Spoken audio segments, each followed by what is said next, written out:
నా ఉద్దేశం ఒక్కటే, ఇవాళ నల్ల చెరువు కావచ్చు, సున్న చెరువు కావచ్చు, ఫాక్స్ సాగర్ కావచ్చు, లేకపోతే తుమ్మిడికుంట కావచ్చు, ఇట్లా ఈ ప్రాంతంలో ఉండే చెరువులన్నిటిని కూడా మనం పునరుద్ధరించుకుందాం.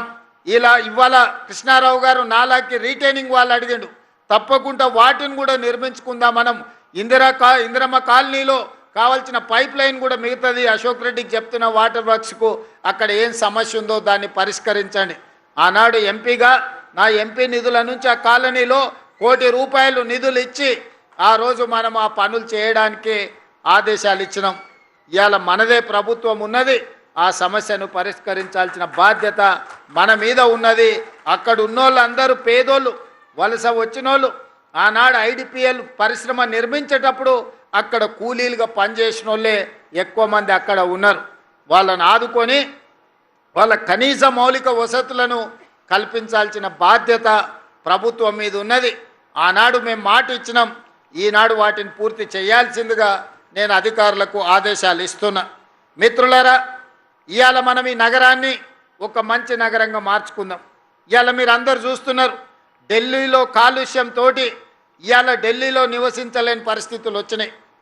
పాఠశాలలు సెలవులు ఇస్తున్నారు, ప్రభుత్వ ఆఫీసులు సెలవులు ఇస్తున్నారు. ఇవాళ పార్లమెంటు కూడా సెలవులు ఇచ్చే పరిస్థితి ఢిల్లీలో వచ్చింది.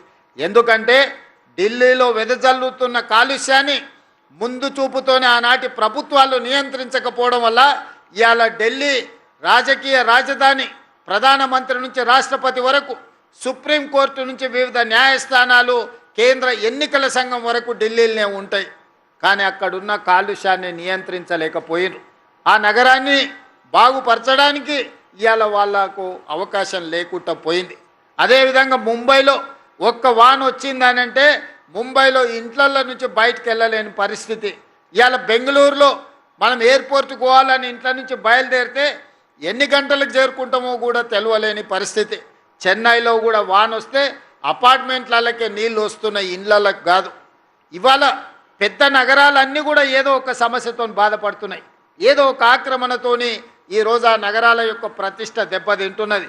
ఒక్క మన నగరమే అత్యంత సురక్షితమైన నగరం.